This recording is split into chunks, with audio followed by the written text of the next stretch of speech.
The more flexible you are, the more likely you are to get injured. I know that sounds crazy, but after teaching hundreds of students, I've discovered that deeper isn't always better. And here's what nobody tells you about stretching. It's not about how far you can go or whether you can touch your toes. It's about something much more powerful. And in this video, I'm going to share with you 3 game-changing principles that have transformed the way that I teach and practice yoga. We'll take a look at the purpose of stretching and why most people get it wrong. We'll look at a few key principles of how to stretch so that you can stay safe and keep making progress. And finally, we'll look at techniques that can improve your practice in very practical, tangible ways. Before that, let me introduce myself. I'm Sushmita, but you can call me Sushi. I grew up here in South India, but I now live in South Africa. And on this channel, I help you master your mind through yoga using an ancient system of Ashtanga Vinyasa that can help you see real, noticeable progress in your body, mind, and overall well-being. Now you might be thinking, wow, Sushi, that sounds amazing, but how can I practice yoga without in-person teacher-to-student guidance? And that's exactly why this approach is different. Unlike most flexibility training programs or things that you find in a gym space, this actually focuses on training your mind instead of just pushing your body to its outer limit. We focus on having a conversation with your body and developing the kind of awareness that will stay with you through the rest of life. Not only will it help you notice when to go further, when to hold back, it will also give you a framework and a sense of why you're doing this practice. Finally, I'm going to show you how to actually implement this in your practice, so stick around till the end because those 10 steps have completely changed the way I practice because I'm no longer checking my phone or doing anything else. I'm so engrossed in just stretching, and it's yielded me such results, and my students of course, that I can't tell you how important it is that you know this today. So let's dive right in. Before we commit to a habit, I think it's important to understand its purpose. Now, the first important thing about stretching is that it improves our physical performance. Whether you've got a small toddler that you'd like to lift, or you just want to carry water cans around the house, or you're training for a 5K or a 10K, and yoga is just one of those things that you're adding into your routine, it definitely improves physical performance. I'd like you to think of proper stretching as a foundation for all movement. And when I say proper stretching, I mean that you systematically stretch and strengthen different parts of the body every single day as if you're brushing your teeth. And over time, what you'll begin to notice is that you feel a lot better in all these other sports because you're building this body awareness, this conversation with your body where you're relieving it of its pains, you're actually listening to it while you're stretching. And this kind of serves as a very, very useful thing that even high-end athletes do every day to improve their performance. So if you and I can take a little bit out of it, is to think of stretching as a foundation for all other movement. Now, the yogic purpose of stretching is that it helps us with meditation. And meditation is considered to be the highest goal of yoga. So all of these practices of sitting in lotus, working with concrete, tangible tasks, is to help us on this journey towards being able to sit in lotus position and meditate for 10 minutes. And this mastery of attention and concentration can then be applied to the mental realm when we sit for meditation. And finally, it helps us prevent injury because a lack of attention to the supporting muscles when we carry out any yoga posture can result in carrying the posture or carrying, even if you're doing like weights and just HIIT stuff, you can carry it beyond that point where it's beneficial and it starts to become harmful and you start to have like mild tear or dislocation, and it only shows up the next day or the next week, and then you're in pain for a couple of weeks and you don't know why, but it's only because you hadn't stretched regularly enough to prevent those micro tears, those micro injuries that occur, and that leaves us in a state of just discomfort and pain for much longer than we need to. So stretching overall is super helpful. It helps us improve physical performance, it helps us in the advanced practices of meditation, and also helps us prevent injury. Now that we clearly see the benefits of stretching, let's take a look at the mind-body interaction of what actually happens in a stretch. Now, in any yoga class, there is a lot of emphasis on the correct and precise execution of a stretch. We learn how to get into the shape, how to get out of the shape in the most mindful, gentle, injury-preventing way possible. But there's something deeper, and this is what really helps us integrate the mind and the body on the mat, and that makes it more than just like shapes on the mat, that actually makes it meaningful and useful. And that starts with active engagement. So whenever I flex, you'll see here my bicep is engaged, but my tricep is relaxed. Now, in order for my tricep to be engaged, my bicep should completely relax. Now, this is kind of the principle of stretching, and we've got these muscle pairs throughout the body. They are called, what are they called? Antagonist pairs. Yes. Next, we've got mindful awareness. And this involves paying conscious attention to the interplay between these different muscle groups and becoming aware of these two opposing forces. So let's say you're grabbing your toes in Paschimottanasana. It's being able to push your toes forwards and simultaneously pull back through your shoulders. It's that awareness that's cultivated through the practice that can then be applied to later practices in yoga. And finally, we've got the conscious release, which is perhaps the most important part, is that you don't just end up tightening your body and making it super strong. You actually learn to release tension through the shapes. And this happens using the breath. And so these three stages of active engagement, of working with your mind and learning the interplay between these two opposing forces, and finally being able to relax so that you actually feel calm and rested after the class, is the practice of yoga. And when we practice in these three stages of engagement, of awareness and release, we then learn how to integrate the mind and the body using the practice of yoga. So now that we just looked at the mechanism of a stretch, let's take a look at the key principles of proper stretching. Flexibility without stability is like building a castle on sand. It might look impressive at first, but it won't last. And the word asana itself means stability, means building a castle that's not on sand, but is on solid ground. And that involves using and adhering to certain principles of stretching. And more importantly, it needs to have a sense of purpose for the rest of your life.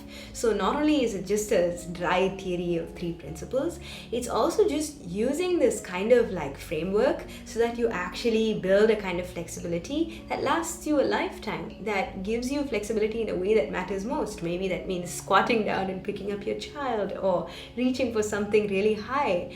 Those are the things that we need the flexibility for. So the first key principle of stretching is to work within your active range. Now, this active range is different for different people, and this is why some people are naturally flexible and others, they work to increase this active range slowly. But when they reach that range, which means there is an end to that place, we don't go past that. And it might look impressive to simply just relax in a shape and go as far, as deep as possible. But this isn't the point. The point is to still stay strong, to still stay engaged, to still use the bicep to relax the tricep.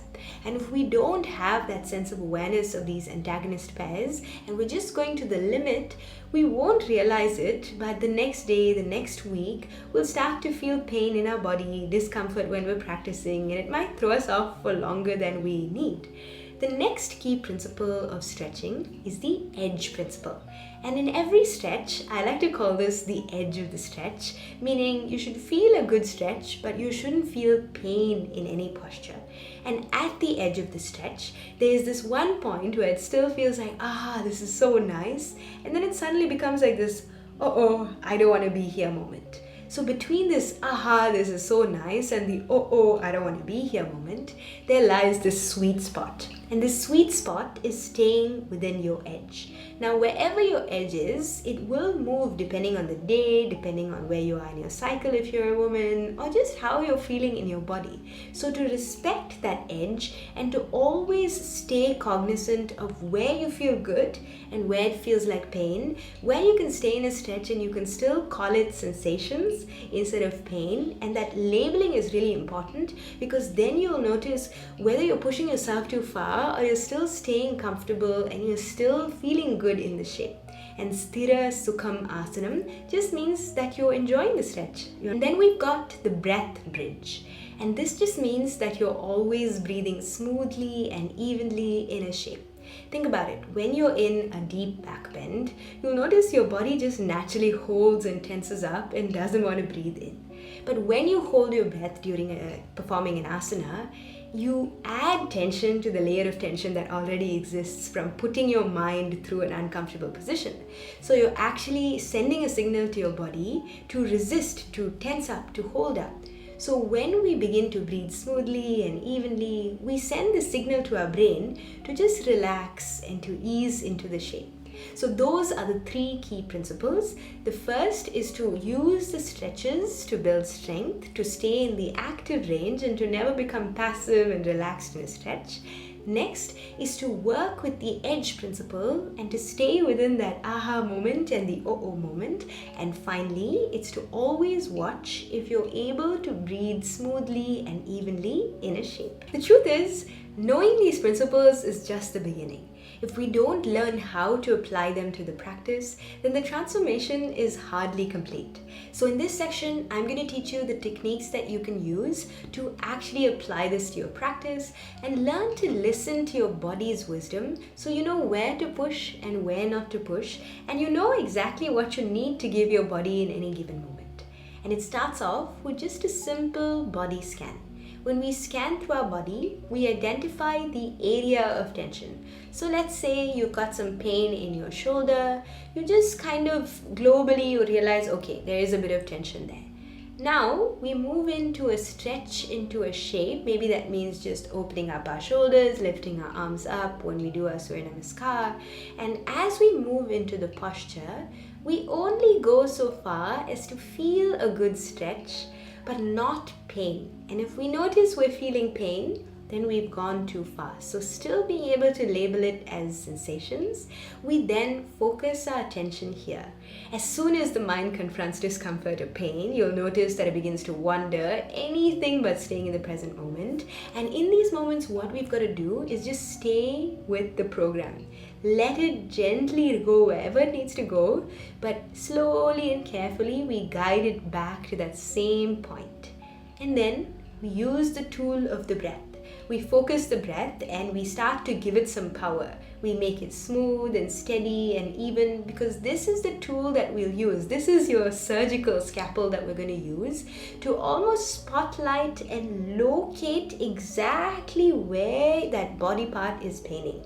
So we identify the specific area of tension using the breath, using the spotlight of the breath. And then once we've identified the spotlight of the breath, we then go to the mind and we outline it with our mind's eye. We visualize this area, we animate it, and we see the borders of where this pain, this discomfort actually lies. And once we've identified that area, we then mentally ask that part to relax. And this is the hardest thing, but it's also the most powerful because we're using the mind to suggest to the body to let go, to drop, to surrender, to just be easy.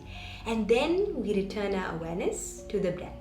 Now this breath again, we go back to that strong, powerful breath because we're going to use it to go even further, to stretch even further, to continue the stretch a little bit more, and then investigate once again to see, is there pain or is there sensation? Is there pain or is there discomfort? Whatever comes up, we then use the same process. We first go to that body part and locate it. Then we use the breath and guide the breath to that area. Then we use the mind and we ask the mind to relax that part. And in this way, we'll go through the whole body, all the different parts, scanning it, noticing where there's tension, until the body doesn't respond to any attempts to relax it. So we'll progress through every single part, relaxing it in this way. And when we do this, we're not just forcing the body into different shapes, we're actually having a conversation with the body. And if you can apply this to your practice tomorrow, when you're in downward dog, just notice if your mind wanders, bring it back to the breath. Use the tool of the breath to maybe push your thighs backwards towards the back wall.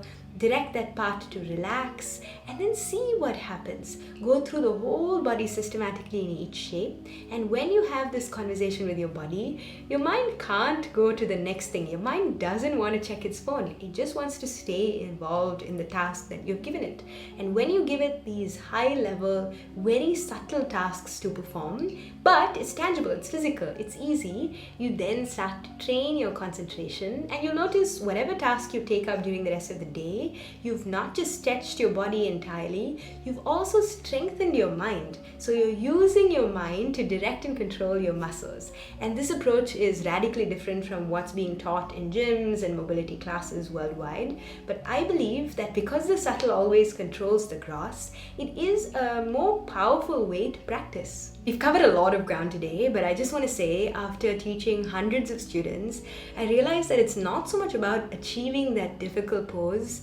It's about those quiet moments of understanding when it's just you, your breath, and your body, and you're cultivating the sense of inner wisdom that doesn't come from just pushing harder. It comes from listening to yourself. And just to recap, we looked at the purpose of stretching, the different ways in which we can stretch, and how every stretch is an opportunity to cultivate this kind of awareness. We looked at how deeper is not always better. And finally, we noticed how your breath is always your best teacher, and how you can use that within that 10-step framework to really deepen your understanding of the way that you stretch in your practice and use it as more than just making shapes on the mat. So if this resonated with you and you'd like to build a practice that's truly serving you, I have something special for you. I've created a 7-day course called Fundamentals First, and it takes you step by step, and it helps you build a safe and effective home practice. This will really set a solid foundation for you. So if you're keen, click the link in the description to get started on your yoga journey. And thank you so much for watching, and I look forward to seeing you in the next one.